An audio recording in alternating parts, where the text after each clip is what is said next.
Hi everyone, it's Justine. This video is for you if you want to wear skirts, but you wonder which ones are smart choices for your body type.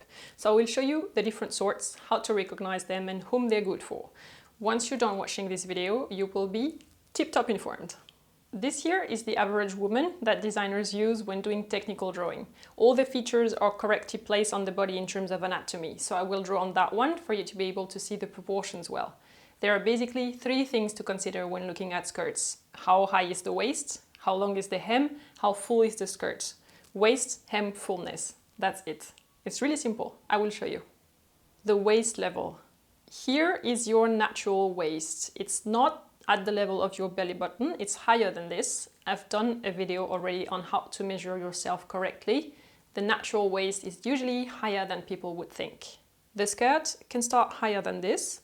Below the bust, that's called an empire waist. Great if you're an apple and you don't want to feel tight around the belly. Also a smart choice if you feel your legs are too short. In general, I hear that from pear ladies and petite ladies most. A high waist makes your torso seem shorter and your legs will seem to be longer. At the level of the waist, the skirt is called high rise. Great if you want to highlight your waist. For rectangle ladies or ladies who are inverted triangles when they want to look a bit curvier. Lower than the waist, the skirt is called low rise or low waisted. That one lengthens your torso obviously, but it's not a problem if you're wearing a top that covers that waistband, that waist of the skirt anyways. Then the skirt length.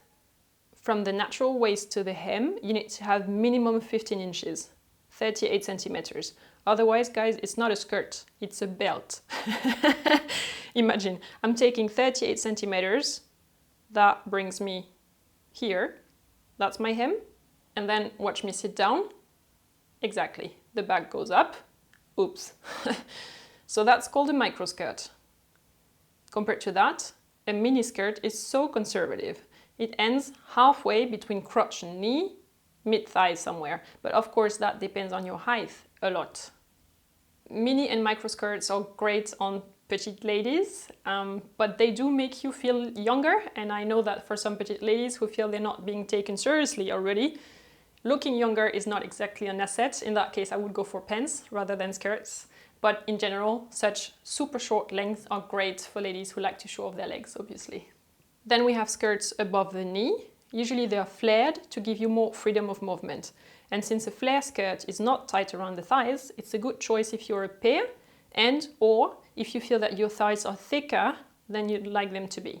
And it can be nice if you have been pregnant and you feel that your thighs are not exactly back in shape yet. That's totally normal, really. Below the knee, that is the typical length of pencil skirts.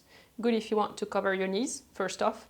Then it's also good for a perfect hourglass figure, and by that I mean you don't have to be an hourglass, that will make you look like one. Not great to run after the bus, it's a lifestyle choice, guys. To avoid if you're petite, it reduces your leg length. Then we have mid-calf skirts.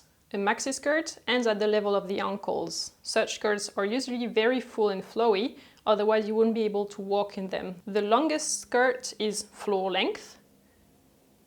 Under that one, you can hide super high heels if you want to. The longer the skirt, the more comfortable you're gonna feel. That's obvious. But then I get asked often by peer ladies, for instance, my waist is thin, I'm happy with my hips, or my hips are okay enough, but I have thick legs underneath, what should I do? You can look for skirts that start at the natural waist level, since that's your asset, and that go maxi or floor length. Jennifer Lopez, who is a peer and a petite lady at the same time, is great at that game. Last thing to pay attention to, the fullness. Body tight, or almost, the hem is narrower than the waist level. That's basically a pencil skirt. When the hem is wider than the waist, that's called an A-line skirt. It has the shape of an A, literally. That's good to make your hips appear narrower, optically, than the hem level. The longer you go, the fuller the skirt has to be, mathematically. Semicircular means that the skirt has nice folds, it's wider than A at the hem level, and it flows nicely when you walk. Maxi skirts or floor-length skirts are often circular.